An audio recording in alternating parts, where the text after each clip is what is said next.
पाठ में सर्वप्रथम केनोपनिषद से सुन रहे थे। आए नहीं आप वहाँ चले गए।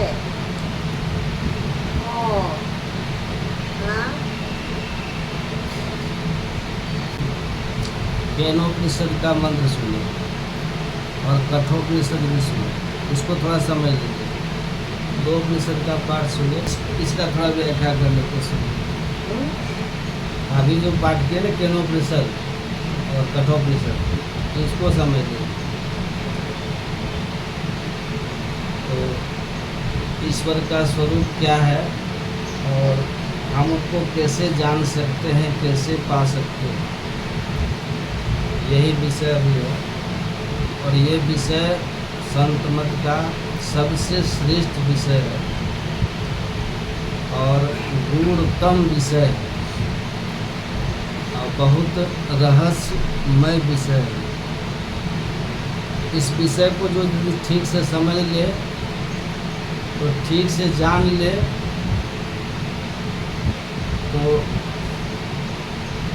उनका भटकन छूट जाता है। इस विषय को जो अच्छा से समझ लेते हैं और बुद्धि में बैठा लेते हैं, उसका फल क्या होता है? संसार में भटकना तो छूटता ही है, साथ साथ में उनका 84 लाख योनियों में भी भटकना छूट जाता है।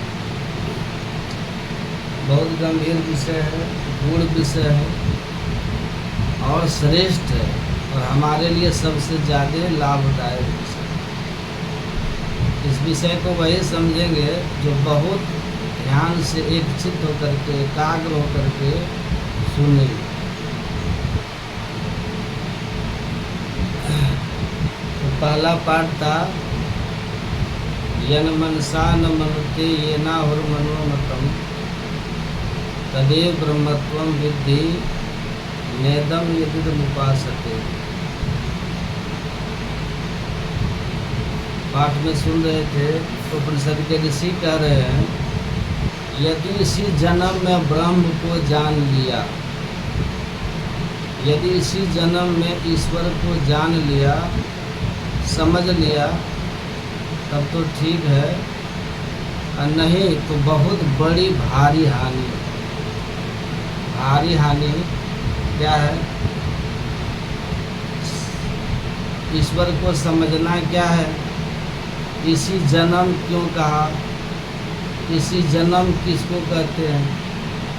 इस जन्म किसको कहते हैं? ब्रह्म किसको कहते हैं? उनको जानना क्या है? बहुत मार्मिक बात है। बहुत बड़ी हानि क्या है? बहुत मार्मिक बात है। धन का खोना हानि नहीं है और कुछ हो जाना बहुत बड़ी हानि नहीं है। जीवन में सांसारिक हानि होना ये बहुत बड़ी हानि नहीं है। संतों ने कहा दुनिया का सब हमारा शत्रु हो जाए, ये बहुत बड़ी हानि नहीं है। कोई भी घाटा लग जाए, कुछ भी क्षति हो जाए संसार में, तो ये बहुत बड़ी भारी हानि नहीं है। हानि क्या है? हमारे गुरु महाराज जी कहते थे सबसे बड़ी भारी हानि ये है, अभी जो मानव का शरीर हम सबको है, जो ईश्वर की कृपा से हम लोग को मिला है, बड़े भाग्य से मिला है, अगर हम इसी जन्म में अभी जो मनुष्य हम सब बने हुए मानव का शरीर है हम सबका, यदि इसी मानव शरीर में रह करके हमने ईश्वर को नहीं जाना, नहीं समझा, तो भारी हानि यही है। गुरुदेव कहते हैं ये मानव का तन हाथ से छूट गया और ये मानव का तन फिर दोबारा कब मिलेगा कि नहीं मिलेगा, ये भी कोई नहीं जानता। इसका कोई ठिकाना नहीं है। इसको अपने से हम पा नहीं सकते हैं। मानव तन आप अपने से ले नहीं सकते। इसको अपने से पाने का सामर्थ्य किसी में नहीं है। और न कोई दुनिया का बड़े से बड़े पद वाले भी व्यक्ति हमें ये दे सकते हैं। ये जब भी देते हैं, जब भी ये मिलता है हमें, तो एकमात्र ईश्वर परमात्मा की कृपा से मिलता है और ईश्वर की ही कृपा से मिलता है। और ऐसा भी नहीं समझे कि ईश्वर स्वार्थी है, परमात्मा स्वार्थी हैं, हमारे किसी गुण विशेष से रीझ करके, हमारे धन दौलत को देख करके, हमारे पद प्रतिष्ठा से प्रभावित हो करके, हमारे परिवार को देख करके प्रभावित हो करके तब ईश्वर हमें ये मानव तन देते हैं, ऐसा भी नहीं। वो बस कृपा करते हैं, इसलिए कृपा करते हैं ईश्वर, क्योंकि आप हम जो जीवात्मा है ये ईश्वर का अंश है, उनकी संतान है, हम उनकी संतान हैं, उनकी हम संतति हैं। अपनी संतान पर स्वाभाविक करना होती है माता पिता की, इसलिए बिना स्वार्थ के, रामायण में लिखा हुआ है, भगवान श्री राम ने अपनी प्रजाओं को बुला के यही बातें कही। भगवान ने कहा था, आकर 4,84,00,000 जोनि भ्रमत यह जीव अविनाशी, फिरत सदा माया कर प्रेरा, काल कर्म स्वभाव गुण हेरा। कबहुक करी करुणा नर देही, देत ईश बिनु हेतु सनेही। कभी काल जब ईश्वर की बड़ी करुणा होती है, बड़ी कृपा होती है, तब ये मानव का तन परमात्मा देते हैं। ईश्वर कैसे हैं?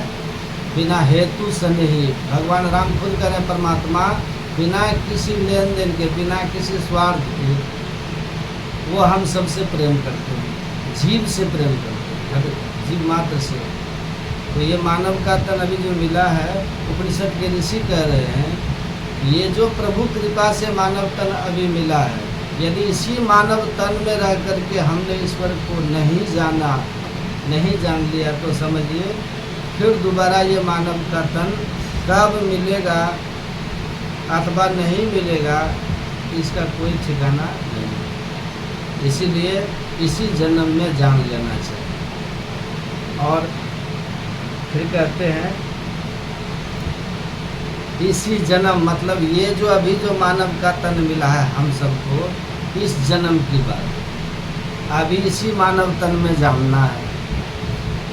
एक बात ये हो गई। और दूसरी बात, दूसरी तरफ आप देखेंगे महापुरुषों ने वर्णन किया है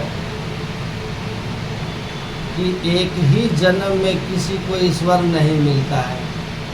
देखिए दूसरी बात हो गई ना, पहले तो कह दिया अगर इस जन्म में जान लिया तब तो ठीक है, और नहीं तो भारी हानि। हानि क्या है? हम 84 लाख में चले जाएंगे, 1,84 भ्रमी के पौपे हटके आए, अब की पासा ना पड़े तो फिर 84 जाए, 84 में चले जाएंगे। एक बात तो ये हो गई। और दूसरी बात महापुरुष ये भी कहते हैं कि एक ही जन्म में किसी को ब्रह्म की प्राप्ति नहीं होती है, एक ही जन्म में किसी को ईश्वर का ज्ञान नहीं होता है। तो ये कहाँ लिखा है?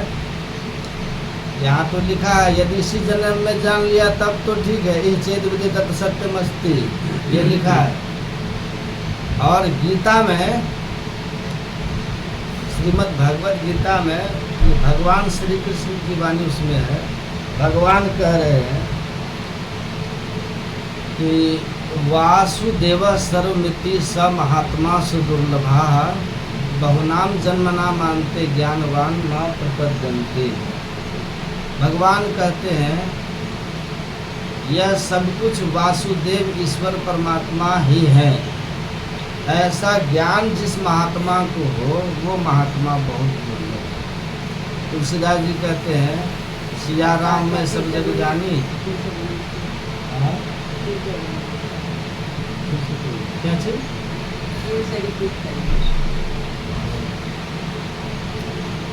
भगवान कहते हैं सर्वम खलमिदम ब्रह्म, जो कुछ है ईश्वर ही ये जान लिया।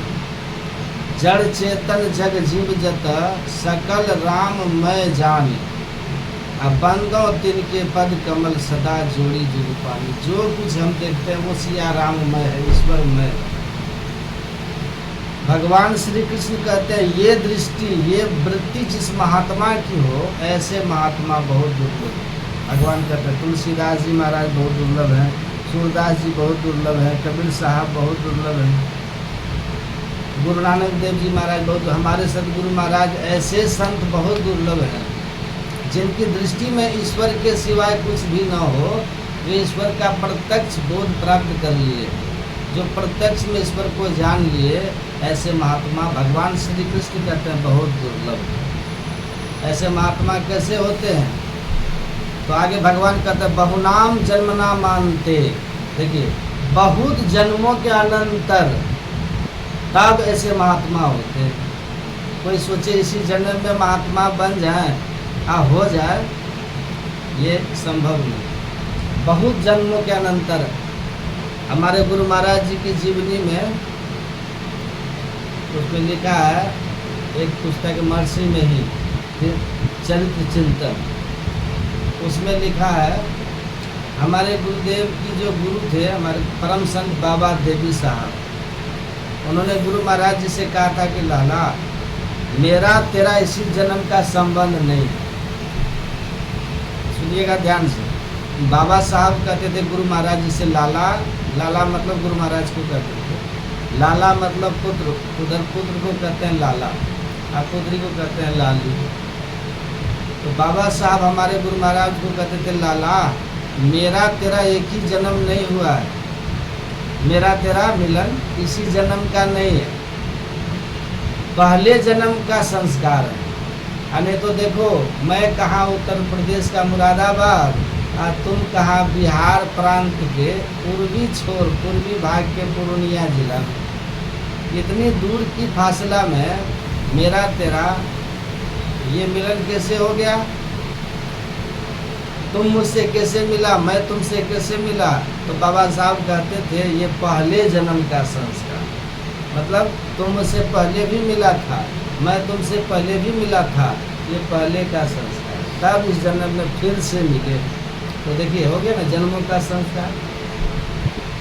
गीता देखिए, भगवान श्री कृष्ण यही बात गीता में कर रहे हैं, अर्जुन से कह रहे हैं। भगवान कहते हैं बहुनी में विदितानि जन्माति तव चार्जुन तान्य में वेद सर्वाणी नत्व मेथा परम तप है अर्जुन, मेरा तेरा बहुत जन्म हुआ है।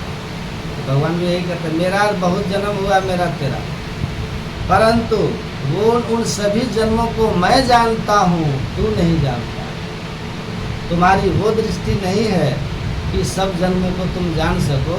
तुम संसार के चक्कर में 84 लाख योनियों के चक्कर में रह करके भटक रहे हो, और मैं तुमको निकालने के लिए तुम्हारे पीछे पीछे चल रहा हूँ। संसार के जीवों का उद्धार करने के लिए मैं बारंबार संसार में आता हूँ। संभवामी युगे युगे भगवान कहते हैं, हर एक युग में मैं आता हूँ, बराबर आता हूँ।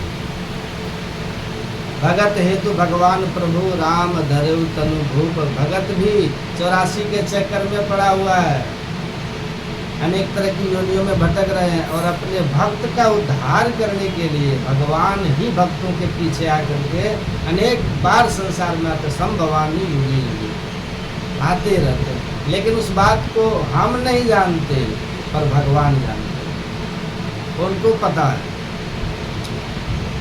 तो ये सब बातें ये बताती है कि एक ही जन्म की बात नहीं, अनेकों जन्म लग जाते।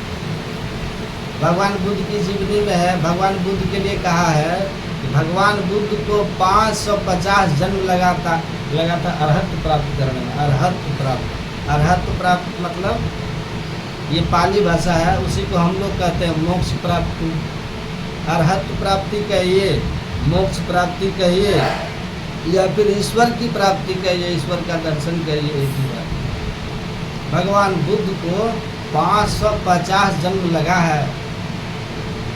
हमारे गुरु महाराज से किसी ने पूछा था, सरकार जब भगवान बुद्ध को, जो विष्णु भगवान के अवतार माने जाते हैं, जब भगवान बुद्ध को ईश्वर दर्शन करने में, अरहत पाने में, निर्वाण पाने में, मोक्ष पाने में 550 जन्म लग गया, तो हम लोगों को कितना जन्म लगेगा वो जो? तब गुरु महाराज जी ने कहा था कि तुम कहते हो बुद्ध को ईश्वर दर्शन मोक्ष पाने में, निर्वाण पाने में 550 जन्म लगा, और सबरी को कितना जन्म लगा है? सबरी को कितना जन्म लगा है? सबरी की बात तो सब कोई जानते हैं। और सबरी कोई साधारण नहीं थी, जिस पद को भगवान बुद्ध ने पाया था उसी पद को माता सबरी ने पाया था। जे पहुँचे ते कही गए सबकी एक ही बात, और सबे सयाने एक मत सबकी एक ही जात। जो संत होते हैं ना वो एक ही पद को सब पाते हैं। जिस पद को भगवान बुद्ध ने पाया उसी को सबरी माता ने पाया, जिस पद को सबरी माता ने पाया उसी को मीराबाई ने पाया, उसी को सहजोबाई ने पाया, उसी को संत चरणदास जी ने पाया, उसी को रविदास जी ने पाया। सभी संत महापुरुष उसी पद को पाते हैं। माता सबरी के लिए लिखा है, हम लोग बराबर सुनते रहते हैं।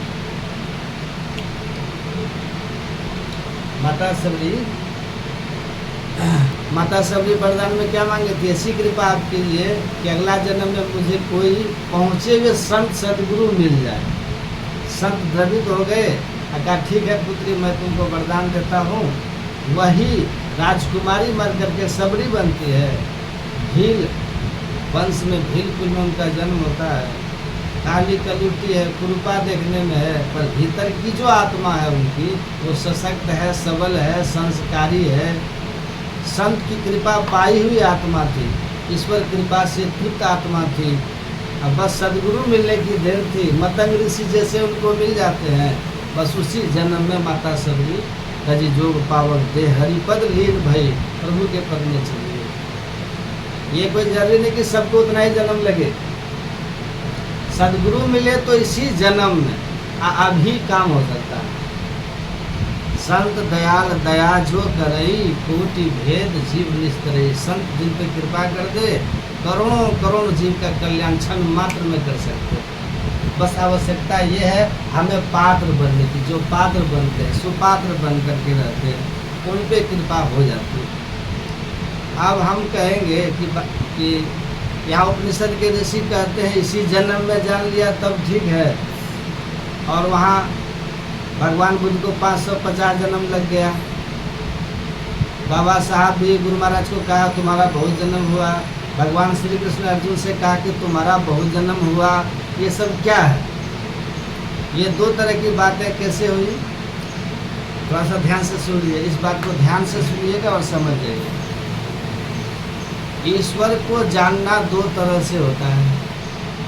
ईश्वर को एक होता है बुद्धि से जानना। किससे जानना होता है? बुद्धि से। एक होता है बुद्धि से जानना, और एक होता है आत्मा से जानना। बुद्धि से जानना क्या है और आत्मा से जानना क्या है? जो व्यक्ति आत्मा से जान लेते हैं, आत्मा से जानने का मतलब जो पहले आत्म दर्शन किए, जो पहले अपने आप को देख लिए हम कौन हैं, इस बात को जो पहले जान लेते हैं। अभी हम किसी से पूछते हैं कौन है, तो कोई कह देते हैं हम फलाना है, नाम बता देते हैं। कैसे हैं आप, तो कोई कह देते हैं हम काले हैं, कोई कह देते हैं हम गोरे हैं, कोई कह देते हैं हम नाटे हैं, ये कह देते हैं। कोई कह देते हैं हम स्त्री हैं, कोई कह देते हैं हम पुरुष हैं। ऐसा लोग कहते हैं। ये तो हम शरीर का परिचय देते हैं, हम अपने को नहीं जानते हम कौन हैं। जो अपने की पहचान कर लेते हैं हम कौन हैं, वो हम आया कहाँ से, कित जाना कित सार, को मम जननी को मम पिता, या को कहिए विचार। वास्तव में मैं कौन हूँ, हमारे अपने कौन हैं, इस बात को जानना चाहिए। तो जो अपने को जान लेता है, जो अपनी पहचान कर लेता है, वही ईश्वर की भी पहचान कर लेता है। अपनी पहचान जब तक नहीं करेंगे तब तक ईश्वर की पहचान नहीं हो सकती है। इबादत है किसी नासाद को फिर साध कर देना, इबादत है किसी बर्बाद को आबाद कर देना। यही सीखा है सागर हमने मुर्शद का कदम छूकर, अगर हो खुदा से मिलना तो पता खुद का लगा। जो खुद का पता लगाते हैं, जो अपने आप को जान लेते हैं, वही ईश्वर को खुदा को जानते हैं। इसीलिए अपना ज्ञान, आत्मज्ञान जिनको होता है उसी को फिर ईश्वर ज्ञान होता है। ये आत्मा से जानना ये हुआ। ये ज्ञान अंत में होता है जाकर के, अंतिम में। और ये ज्ञान होने के बाद जन्म मृत्यु का चक्कर सब समाप्त हो जाता है। ये ज्ञान होने के बाद ये संसार नहीं रहता, सब कुछ जगदीश, ये जगत जगदीश के रूप में भासता है। भासता नहीं है। ये संसार वास्तव में जगदीश है, उसका यथार्थ बोध हो जाता है। ये संसार ईश्वर है, इसका यथार्थ बोध हो जाता है। ये अंतिम में होता है। लेकिन पहले क्या करना है? पहले हमको बुद्धि से जानना है। किससे जानना है? बुद्धि से जानना है। पहले अभी हम लोगों को बुद्धि से जानना है। जो बुद्धि में ईश्वर के ज्ञान को ठीक से अटा लेते और सही ज्ञान को अटा लेते, ऐसा व्यक्ति हारी हानि से बचता है। मतलब जो ईश्वर ज्ञान को ठीक ठीक बुद्धि में बैठा लेते हैं, वो 84 लाख योनियों में फिर कभी नहीं जाते। ये दो तरह से जानना होगा। हमारे गुरुदेव भी कहते थे, एक बार हमारे गुरु महाराज जी ने कहा था, इस ज्ञान को कहते कहते, गुरु महाराज कहते हैं, ईश्वर के ज्ञान को कहते कहते, ईश्वर के स्वरूप को समझाते समझाते, हमारे गुरु महाराज कहते थे, मुझे 20 साल हो गया। कितना होगा? 20 साल। तब उन्होंने कहा, तब गुरु महाराज जी ने कहा था, ईश्वर संबंधी ज्ञान को समझाते समझाते, कहते कहते मुझे 20 साल हो गया। लेकिन अफसोस, अब भी कुछ ही लोग इसको समझ पाए हैं, सब नहीं समझते। इसी बात को समझना है, बुद्धि में बैठाना है कि वही ज्ञान, ईश्वर संबंधी ज्ञान, हमने पाठ में सुना ना, पहला जो पाठ सुने केनोपनिषद का मंत्र श्लोक सुने, क्या था वो? यन मनसा न मनुते ये ना हुर मनोमतम तदेव ब्रह्मत्वं विद्धि निदम यदिदम उपासते। इसका अर्थ ये हुआ, इसका अर्थ है जो मन से मनन नहीं किया जाता, मतलब ऋषि की वाणी है, जो मन से मनन नहीं किया जाता, बल्कि जिससे मन मनन किया हुआ कहा जाता है, उसी को तो ब्रह्म जान। अब समझिए इसको। ये देखिए ईश्वर की परिभाषा दे रहे हैं। हम जिस ईश्वर को जानना चाहते हैं, जिस ईश्वर को जान करके जन्म मृत्यु का चक्कर हमारा छूटेगा, ध्यान से समझिएगा। भगवान श्री कृष्ण को सब कोई जानते हैं ना? भगवान श्री कृष्ण को हम सब जानते हैं, गीता हम लोग पढ़ते रहते हैं। और भगवान श्री कृष्ण की मूर्ति भी मंदिरों में देखते हैं। भगवान राम की मूर्ति मंदिर में, उनका चित्र भी हम घर में रखते हैं और मंदिरों में जाकर के मूर्ति का भी दर्शन करते हैं। दुर्गा माता की मूर्ति भी देखते हैं। मूर्ति का दर्शन करके मंदिरों में जाकर के लोग अपने को कृत धन धन समझ लेते हैं। समझते हैं कि नहीं? धन हो गए। मूर्ति को देख लिए, मंदिर में चले गए, थोड़ा फल चढ़ा दिए, फूल चढ़ा दिए, अपने को कृतार्थ समझ लेते। लेकिन कहते कृतार्थ मत होइए। सुनिए, हम जिनकी मूर्ति को जाकर के मंदिरों में देखते हैं, मंदिर में, वो खुद है खड़े कहाँ? अर्जुन के सामने।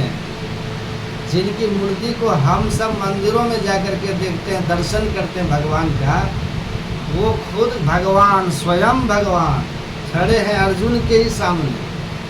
मतलब अर्जुन भगवान का दर्शन कर रहे हैं अपनी आँखों से, प्रत्यक्ष दर्शन। अर्जुन के सामने हम भगवान है। तब भी देखिए, महापुरुषों से मैंने सुना है, महाभारत में भी लिखा है कि अर्जुन को कुछ समय के लिए नरक भी जाना। जानते हैं ना, इस बात सुनते रहते हैं, सुने हैं सब। और अर्जुन से प्रिय भगवान का कोई है ही नहीं। भगवान श्री कृष्ण के सबसे प्रिय अर्जुन है और अर्जुन भगवान के सामने में खड़े हैं। अर्जुन का रथ कौन हाँकते थे? भगवान। अच्छा, भगवान की बहन कितनी थी? भगवान की बहन क्या नाम था? सुभद्रा। श्री कृष्ण भगवान की एक ही बहन है, नाम है सुभद्रा। और सुभद्रा का पति कौन है? अर्जुन है। मतलब भगवान श्री कृष्ण का अपना सगा बहन वही हो गए ना, अर्जुन बहनों ही हो गए, संबंध है, दोस्त भी हो गए, हाँ, सखा भी हो गए, सखा भी हो गए। और उनकी जो माँ है, भगवान कृष्ण की जो पिता है वसुदेव बाबा, वसुदेव बाबा और अर्जुन की जो माँ है कुंती, ये दोनों सगे भाई बहन हैं, वसुदेव बाबा और कुंती। मतलब अर्जुन के फुफेरा भाई है कौन? भगवान। मतलब भगवान के ममेरा भाई है कौन? अर्जुन। ममेरा फुफेरा भाई हो गया ना? मेरा फुफेरा। हाँ?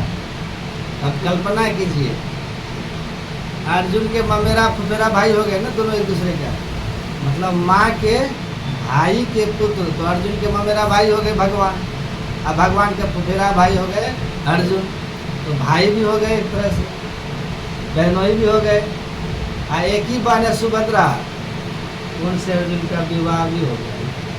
अब विवाह भी कैसे? भगवान ने खुद से कराया, भगवान ने अपनी इच्छा से। हाँ?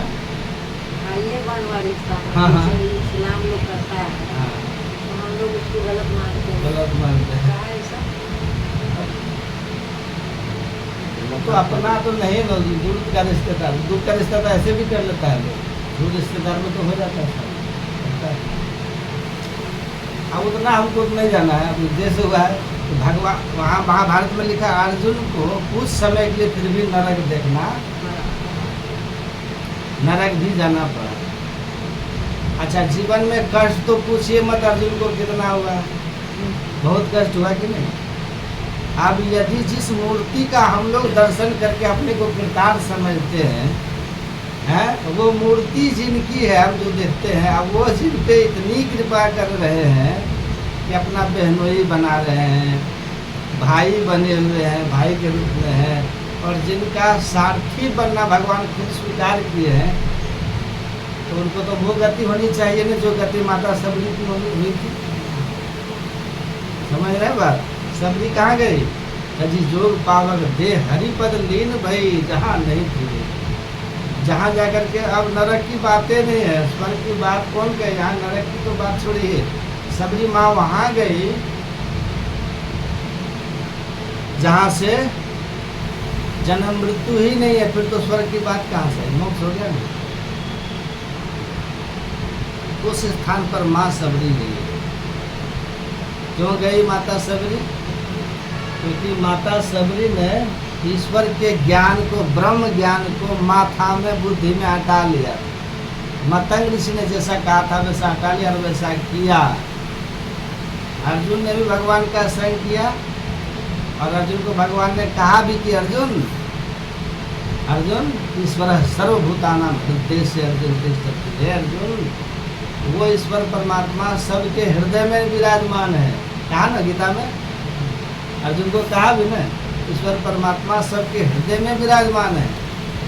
कौन कह रहे थे? कृष्ण भगवान का। यही बात तुलसीदास जी के रामायण में है। तुलसीदास जी कहते हैं प्रकृति पार प्रभु सब पूर्ववासी, मतलब हृदय। जो परमात्मा प्रकृति से परे हैं, प्रकृति के जर्रे जर्रे रग रग कण कण में भरे हुए हैं। प्रकृति पार प्रभु आ सब उर्वासी, उर कहते हैं हृदय को। जो ईश्वर परमात्मा सब जगह हैं, प्रकृति परे भी हैं, वही परमात्मा सबके हृदय में भी वास करते हैं। भगवान राम ने कहा, वही भगवान श्री कृष्ण कहते हैं अर्जुन, वही ईश्वर, ईश्वर सर्वभूतानां हृदय से अर्जुन तिष्ठति। अर्जुन सबके हृदय में वास करते हैं। उसको देखो, उसका दर्शन करो। उसके लिए क्या करना होगा? एक ही उपाय है उसके लिए, बस। क्या क्या उपाय? ध्यान। नायमात्मा प्रवचने न लभ्यो। हम कितना भी प्रवचन करें उनको नहीं देख सकते। न मेधाया, किसी की बुद्धि हो, कोई सोचे कि बुद्धि से हम उनको तर्क वितर्क करके जान लेंगे, तो नहीं जान सकते। न बहुना सुनते, न कोई बहुत सुने तब भी नहीं जान सकते हैं।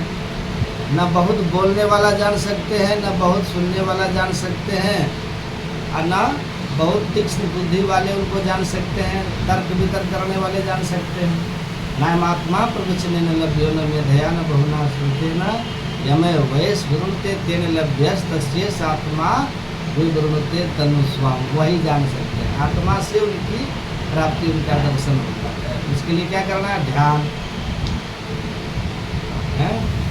कठोपनिषद में फिर आगे ऋषि कहते हैं, प्रांची खानी व्यथुणत स्वयं तस्मात् प्रांत सुन नान्तरात्मन कश्चित धीरः प्रत्यगात्मान नेक्षत आवृत चक्षुर्मृतत्व निच्छन। ऋषि कहते हैं जो आँख बंद करके ध्यान करते हैं ना वही उनको जान सकते हैं। क्या कहा? क्या कहा? जो आँख बंद करके ध्यान करते हैं वही उनको जान सकते हैं। कौन बोल रहे हैं? ऋषि कह रहे हैं एकमात्र ध्यान से जान सकते हैं। यही ध्यान करने के लिए अर्जुन को भगवान श्री कृष्ण ने कहा था गीता के 6ठा अध्याय। भगवान ने अर्जुन से कहा अर्जुन शुचौ देशे प्रतिष्ठाप्य स्थिर मासनमात्मनः नान्यो शीतनाति नीचन चेना येना कुशोत्तरम। यही बोल रहे थे माता जी। पवित्र स्थान पर जाओ और आसन बिछा करके बैठो। पहले नीचे में कुछ की चटाई बिछाओ, फिर क्या करो, फिर मृग चर्म डालो। राजकुमार थे इसलिए बता रहे थे। उसके ऊपर में कपड़ा डालो, फिर वहाँ पे अपना बैठो। आसन बिछा करके बैठ करके भगवान कहते हैं अर्जुन उस पर बैठ करके मन को लगाओ, ध्यान करो, मन को स्थिर करो, सिर धर गर्दन को सीधा करके। अर्जुन बैठा और फिर तुरंत उठ गया। आगे अर्जुन कहता है कि हे प्रभु चंचलम ही मनः कृष्ण परमार्थे बलवद दृढ़ तस्याहम निग्रहम मन्ये वायु रिवस्य दुष्करम। हे श्री कृष्ण इस मन को स्थिर करना, मन को ध्यान में लगाना बहुत कठिन है। क्यों? ये मन बहुत चंचल, बड़ा बलशाली है ये मन, ये प्रमर्थन स्वभाव वाला है। और हे श्री कृष्ण जैसे कोई हवा को, कोई वायु को मुट्ठी में नहीं पकड़ सकता, नहीं बांध सकता, ऐसे ही कोई मन को बस में नहीं कर सकता। हार गया ना मन से, और फिर नहीं किया ध्यान। भगवान फिर आगे कहे कि अर्जुन घबराओ मत, करो अभ्यास करो। अभ्यासेन के पुनते वैराग्यन चग्रह्यते। अभ्यास करो और वैराग्य पूर्वक अभ्यास करो तो हो जाएगा। यही काम अर्जुन ने नहीं किया। जो ध्यान नहीं करते हैं, ध्यान से जो हीन है, ध्यान भजन हीन लही हो न प्रभु धन। ओ कहा भय सुभक्त पढ़ी गाई माफ मन। मतलब जो ध्यान नहीं करेंगे तो कभी भी ईश्वर का दर्शन नहीं कर सकेंगे। अर्जुन ने वही नहीं किया। और माता सबरी देखिए नवदा भक्ति का उपदेश जो भगवान किए हैं, नवदा भक्ति भगवान किए ना। अब भगवान क्या बोल दिए उसमें? भगवान ने कहा सकल प्रकार भगति दृढ़ पूरी। हे सबरी तुम्हारे पास में सब प्रकार की भक्ति है। और इसी में जो छठी और सातवीं भक्ति है ना, यही छठी सातवीं भक्ति दृष्टि योग और नादानुसंधान है। ये बिंदु ध्यान, नाद ध्यान, ज्योति ध्यान, नाद ध्यान, ब्रह्म ज्योति का ध्यान, ब्रह्मनाद का ध्यान छठी और सातवीं भक्ति है। जिसका उपदेश श्री कृष्ण भगवान ने अर्जुन को किया था, वो सबरी ने किया, उनको वो पद मिल गया। जो करते हैं उनको मिलता है। तो मैंने पहले कहा ईश्वर का दर्शन उनको होता है जिनको पहले अपना दर्शन होता है। अपना दर्शन होता है। अर्जुन को ये हनुमान जी को कहा ना, हे पवन तनय हनुमान मैं रूप नहीं हूँ, मैं शब्द नहीं हूँ, मैं गंध नहीं हूँ, मैं स्पर्श नहीं हूँ। भगवान राम कहते हैं मैं रस नहीं हूँ। भगवान कहते हैं अनाम गोत्र, मेरा कोई नाम नहीं है, मेरा कोई गोत्र नहीं है। मैं जो हूँ मतलब मैं क्या हूँ? भगवान कहते हैं मैं रूप रहित हूँ, मैं शब्द रहित हूँ, मैं गंध रहित हूँ, मैं रस रहित हूँ, मैं नाम रहित हूँ, मैं गोत्र भी रहित हूँ, मैं माता पिता भी रहित हूँ। नातिसु नानदेव कहते नातिसु मात पिता सुख बंधव, नातिसु काम न नारी, अकुल निरंजन अपर परम परु सगली ज्योति तुम्हारी। अकुल मतलब भगवान कहते हैं वही अनाम हूँ मैं, मेरा कोई नाम नहीं है, मेरा कोई गोत्र नहीं है, मेरी कोई जाति भी नहीं है। मैं वो जो हूँ हे हनुमान वही हूँ मैं। हे पवन तनय हनुमान तुम मेरे उसी रूप का भजन कर, इसी से तुम्हारा कल्याण। यही बात अर्जुन को भगवान श्री कृष्ण ने कहा था गीता में।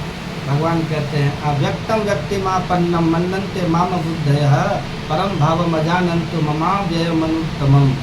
मूर्ख लोग मुझे व्यक्त समझता है, मतलब शरीर वाला समझता है। मूर्ख लोग ऐसा समझता है। इसीलिए भगवान जिसके लिए कहते हैं, ऐसे जो सामने अर्जुन खड़े हैं, किसी के सामने अर्जुन खड़े हैं, भगवान उनका सारथी भी बनते हैं, तब भी अर्जुन उस रूप को नहीं जान सका जिसके लिए भगवान कह रहे हैं।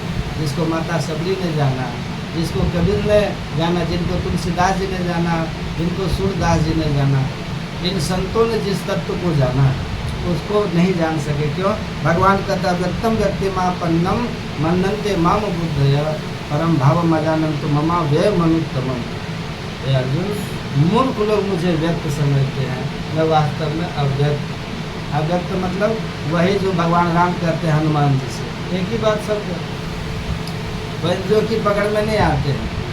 आँख से पकड़िएगा तो वो रूप होगा, भगवान कहते हैं मैं अरूपम, मैं रूप रहित हूँ। कान से पकड़िएगा तो वो शब्द होगा, भगवान कहते हैं अशब्द, मैं शब्द नहीं हूँ। नाक से पकड़िएगा तो वो गंध होगा, भगवान कहते हैं अगंध, मैं गंध नहीं हूँ। मतलब ये हुआ, भगवान ये कहना चाहते हैं कि पहले सभी इंद्रियों से निकल जाओ। यही काम होता है ध्यान से, है ना।